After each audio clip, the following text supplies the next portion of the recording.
Hello, everybody, and welcome to the Après Business podcast. I am so excited to kick off season 2. Took a little break over the summer, but we are back. We're sharing the stories from the founders, the operators, and the people in the business who are doing the hard work, the grind, the grit every day to grow a thriving online outdoor brand. And so I love this podcast because I'm a really big outdoorsy person. I love to ski, mountain bike, rock climb, do all the things. For me, running a business is really similar to any great adventure. It's all about the highs and the lows, celebrating together, and ultimately being able to reflect on the journey and what makes it all worth it. So if that resonates with you, keep listening. So today I'm joined with Robin Hall from Town Hall Co. Outdoors. And what happens when your corporate job moves to the city, but your heart, your family, and your powder days are still in the mountains? Robin Hall said no to the move, but yes to the chaos, and ended up co-founding one of the most thoughtful and inspiring outdoor brands for kids. In today's episode, we're going to go deep on the origin story of Town Hall Outdoor Co., from her career at Smartwool and 2 decades experience working in the outdoor industry. If you've ever wondered what it really takes to build a mission-driven company in a small town, or if kids' outerwear is secretly one of the toughest categories in the game, or maybe one of the best categories in the game, this one's for you. Keep listening. I know you're going to feel this energy and you're going to love this episode.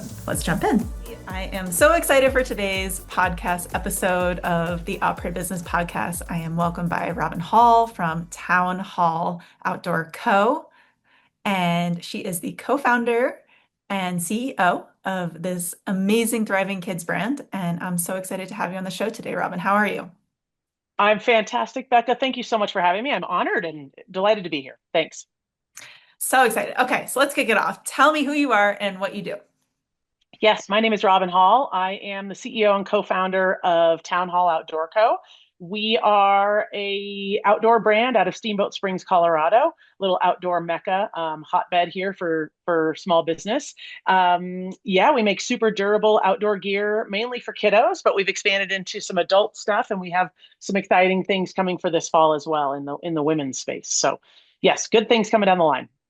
So exciting. Okay, so you have multiple decades of experience in outdoors. Tell me a little bit about your background and how you and your husband came to found this business. Yeah. So I grew up in the San Francisco Bay Area, fell in love with the outdoors through my family and adventuring in the station wagon around national parks around the West, all growing up. And then moved to Colorado in 2003 and worked for Vail Resorts, and fell in love with the outdoor industry, not only the ski and the access and the play, but also the business. After a few years there, I really realized I wanted to get back to like seeing and touching product. Loved the hospitality and the outdoor kind of landscape from that lens. But it came to one of those mornings where I was putting on all my gear one at a time. North Face, where are they? Marmot, where are they? Smartwool, where are they? I'm like, Steamboat. I could move to Steamboat. So I applied for a job at Smartwool and got a job at Smartwool. We moved here to Steamboat in 2009. And yeah, worked at Smartwool for 11 years, through a whole host of different business categories, and learned so much there. Fell in love with it, was going to retire there. And then in my mind, if they would have me, and then realized in 2018, they announced that they were moving the brand to Denver. And so our little family looked at each other and said, we can't leave Steamboat, so we've got to do something. So that's when we started Town Hall. So you make that sound so Simple. No, Yeah. so yeah, I didn't want to move to Denver, so we just decided to take on this huge business, Yeah. taking it. Yeah. Tell me a little bit more about that. Yeah, for At sure. the time, how old were your kids? What kind of considerations did you have before you took that leap, really, from corporate America into entrepreneurship? Of course. Oh my gosh. I mean, as with anyone that gets approached with a job move or change or potential loss, it was so much soul searching and tears and anger and frustration and fear, excitement, something new. I love change. So, wow, maybe this is my kick in the pants to go do something. I didn't grow up wanting to be an entrepreneur. I had no concept of that. I didn't know this wasn't my lifelong dream. So it really happened when a guy in town by the name of Joe Solomon came and approached myself and another buddy, Jay Lambert. Jay was at Smartwool with me for 8 years, guru in supply chain and product. And so Joe got Jay and I together, and he's like, "You guys aren't leaving town." And I said, "No." I confirmed with my husband and my kids, and my kids were, see, it was 5 years ago, so they were 12 and 7. And or 12 and 9 maybe. And anyway, checked with them and we said, no, we got to find something. So of course, you go down the list of, should I apply for remote jobs?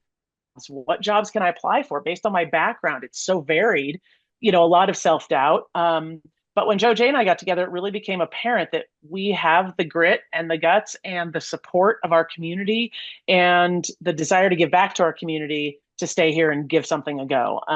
Joe is an expert at startups. He has his own startup business, outdoor adventure travel company named Iconic Adventures.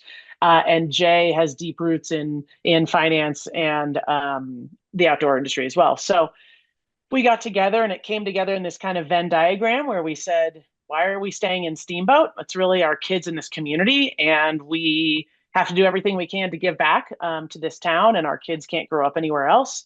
And what are we good at? Well, we're good at the outdoor industry, and we have some really good connections. And we know enough to be dangerous in the apparel space, a little bit even more than that. And then what are we passionate about? And it's really the planet, and not just creating more stuff to create more stuff, but really getting kids to play and love outside and love the planet. So they want to give back, and it's better for their health and the planet's health. So all that to say, those kind of 3, 4 things met in the middle: kids, community, outdoor, and planet. And Town Hall was born. We saw some white space, did a lot of due diligence on the kids' space. Know it is traditionally a hard space to get into from a margin and business planning perspective. However, we so firmly believed in it. We knew that we had something when these kids, we approached these kids and talked to kids around town and parents who said, we need good gear. Our kids get cold and wet when they go outside, and it is no fun for the entire family. And they're falling out of love with the outdoors because they don't have fun when they go outside because they're so worried about their gear. So, yeah, it all came together. I love this. Okay, so as a mom, and as a female, I think on the last time we talked about how, women are so used to shrink it and pink it, right? Take a men's piece of Yep. gear and they shrink it and they pink it, and it's good enough for women, right? And so there's been a lot of movement with a lot of female focused brands saying this is not good enough, women deserve more. Mm-hmm. Kind of what we were talking about is like you felt like there was that same kind of white space with kids. So I want to hear about Yep. that, and then I want to hear a Yep. little bit more about like some of the really cool things that you've done, like gender neutral colors so that siblings can pass stuff down, and just some of the other ideas that went into this, like as kind of the foundation and the fabric of what you were trying to build. Yeah. You're absolutely right. I think a lot of these big brands, they're making good gear for the most part, hit or miss, but they really do truly take adult gear and just make it small and throw some cute dinosaurs on it and call it a kid's piece. And we really focus on the kid. I mean, between the 3 co-founders, we have 6 kids, and we started with this thing we called Kidsumer Insights. Instead of consumer, we call them kidsumers, and we get 30 kids out on blankets in the park with trail mix and lemonade. And we ask them a million questions about, what do you need out of your gear? What's your favorite jacket? Why? What are you missing? What do you put in your pockets? Where should your pockets be? How big should the hood be? What's your favorite fabric? What's your favorite color? Do you care about the planet? Is this cool that it's made from recycled plastic bottles? Would you buy, all those types of questions. And kids, from the mouth of babes, Becca, I mean, it's like what they say is, that color is ugly. Great, good, give it to me, because don't sugarcoat it. So it's great. So we learn a lot from the kids, and that's really the genesis of it all. But to your point, then where do we go from there is really building the fit and features to their needs, as well as the durability, choosing the best fabrics we can. I know we'll get to sustainability later, but the best thing you can do for the planet is making something that stays out of the landfill, right? As long as possible. And so durability helps not only the planet, but it helps the kid stay outside longer. So really working on the fit and features, durability, wear points like the knees and butt, keeping them warm, making a bib so the wetness doesn't go down their back, putting grow seams on the cuffs so that they can get more life and more years and more wears out of it. To your point, those gender neutral colors were huge. We, my kids, if I, we've got one of my co-founders has a boy and a girl, and he's like, well, I can't pass down my girl colors to my boy. So what do I do? And so we went with very primary, basic colors that it kind of were exciting for all kids and the parents. So that's been really neat too. One of our best comments we got was we had a kiddo, and I'll never forget, his name is Campbell, and he was 13 and sitting on the grass at the Kidsumer Insight, and we said, what do you need out of a jacket? And he said, I just want to be able to find my friends on the mountain. And my mom wants to be able to find me too. And so we thought, well, what if we put like stripes, unique, different colored stripes on the sleeve for them to find? And sure enough, that's really turned into we call them our I Spy stripes. So literally any given weeknight during the year during the winter at Howelson Hill downtown here in Steamboat, you can see kids bombing down with the stripes on their legs and sleeves. So it's been fun. It's a great lead into sustainability. Let's talk about that right now. So you guys are doing literally everything right. You're B Corp certified, you're 1% for the planet. You're using sustainable materials, recycled plastic water bottles. You're thinking about how long the product exists, how to extend the life of the product, probably other things that I didn't even mention. Sometimes that doesn't always lead to the most profitable business. And I'm curious how you're able to balance those two. It's a great question, and it's certainly something we look at all the time. When we developed this business, our core values were our sustainability and community. Those are our two table stakes. We will never deviate from those. Building community, giving back to the community through partnerships, as making everyone feel welcome, but then also that sustainability piece. And sustainability means, kind of, I guess, three general areas for us. One is sustaining a good, strong business. So exactly to your point, sustaining our business, sustaining our community, and then sustaining for the environment. So from an environmental perspective, yes, it is hard. We have found, we have a really deep strategic plan around our sustainability efforts. The good news is a lot of these recycled materials, they have come down in cost significantly since 10 years ago, 5 years ago. So it's fairly easy and reasonable to get to using recycled materials. One of the challenges we've got is little things like our ski jacket, our number one kind of snow ski jacket, is probably about 98% recycled, everything except the zippers and the snaps and the Velcro, which we're working towards. But it's hard to get, at our scale, it's hard to get 3,000 recycled zippers from YKK. So we get the best darn YKK zippers we can. And that's where, we don't sacrifice by getting a non-recyclable or biodegradable one. We want the best darn durable one you can. So sometimes there's trade-offs, and we're finding the decision making around the trade-offs also sometimes involves the financial piece, right? So in that scenario, well, geez, do we pay through the nose for the biodegradable or the recycled zippers? But are they proven enough to really work great? No, it's okay if we use the most durable plastic, metal, whatever they are, zippers in order to get that durability quality high. So there's the sustainability space. It is changing on a dime. It's unbelievable. One of my favorite examples is our first thing we did, as every fun, good startup does, is we're going to buy a bunch of stickers and paint the town red with our stickers. So we got the recycled stickers, and we're so excited. The biodegradable backing, you just rinse it in water, it goes away, everything. We put them everywhere, gave them to all our friends, and everyone called like day two and said, well, I put my water bottle through the wash and it came off. And we're like, well, that's not sustainable. We need to make good freaking durable stickers that will stay on stuff. So there's trade-offs with sustainability. But at the end of the day, yes, to your question, it's a tight balance. It's a tight balance. And we've learned through our strategic plan to really focus all our arrows in reduction of greenhouse gas emissions. So we can replace the light bulbs in our offices. We can bike commute to work, of course, that's incredible. It feels good, it does good. But when it comes to it, the big decisions we're making at the factory and materials level, that's where it's going to make the biggest impact. So those are the places that we really fight for better costs. We've aligned with a beautiful factory who we love, who is always looking out for sustainable opportunities for us. So yeah, it is a fine line.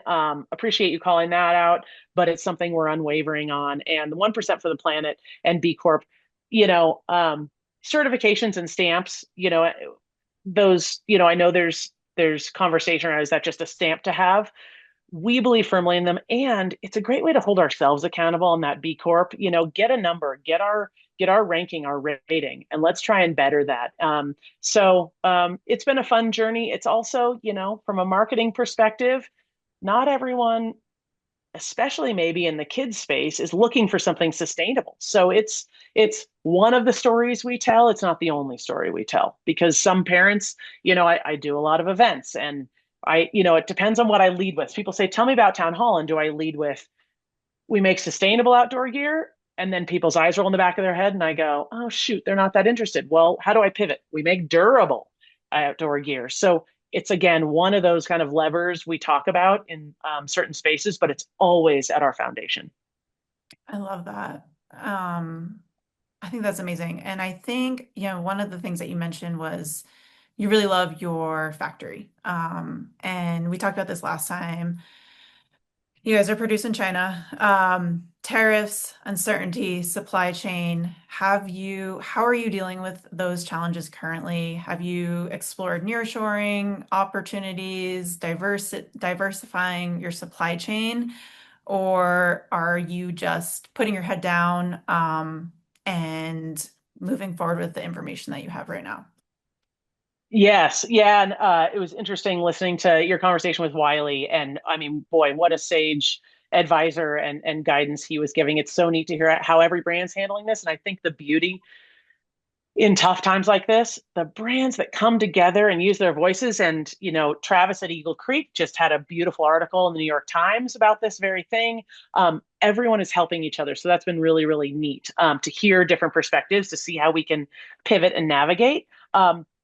No, this was not in our work buckets for the year. This was not in taking up a majority part of my work buckets. So Wasn't it's your bingo card. Wasn't your bingo card, right? exactly like, holy cow, I didn't know we were going to be focused on this so much. And so being a tight team of four, Joe, Jay, myself, and one amazing gal, Tracy, we've put a lot of mind space to this. All that to say, our stuff doesn't X factory for like 2 or 3 weeks now. And so it will actually hit the port in like August 9th. And so we're watching daily, we're running our scenarios, we're doing all the things. But at the end of the day, what's in place on August 9th? And we can't get ourselves into a tizzy about that. The only thing we can do is be prepared. So um, to say it keeps me up at night is yes, but it doesn't keep me up at night in a frenzy, because it's just, what's it going to be? It's the anticipation of the next 3 weeks. How's this all going to go down? The one benefit I will say that it has brought is it has allowed us to think a lot more strategically on long-term projects that we were looking at in the distance that we needed to pull forward. And it's great. It's great. It's allowed us to think about the business in a different way. Things like, how do we accelerate our resale program in a more formalized way? We've got a great resale program right now, kind of locally in our town in Steamboat Springs. But how do we kind of accelerate that on the more broader scale? It's caused us to think about diversifying our supply chain a lot more, and thinking about other factories, other places to do business, other product lines. Maybe we need to go to more knits instead of cut and sews, or in addition to cut. So those are my silver linings. But of course, it's not fun times right now. Not fun times, yeah. Well, Yeah. kudos for staying in there and finding silver linings, right? I think Mhm. it's a challenge, and maybe it is just another business challenge. That's what business is, right? And that's why we love this. I don't know. Totally. I don't know. I don't know. But yeah, I super admire what you guys are doing. So you're Mm. bootstrapped. I think that's a something that should be called out. And, last time we talked to you, said that like you had to put your house on a line of, credit to go all in on this business. So you were like all in, like all in. And don't make me cry, because I believe so strongly in this. And the community and these kids, I mean, just want them to be outside and enjoying, and to see the joy on kids' faces when they get to fall in love with the outdoors and play outside and try new tricks on little jumps on their bikes, or hike a new hiking trail, or make some achievement, or see snow for the first time. It's not all, we're not catering to kids that rip backflips in the terrain park, although those kids rock our gear, which I love. It's the kids that just get outside and play in the dirt and experience it. And so bootstrapping, it was, we are all in. I am all in on this. It's pretty fun and scary, but fun.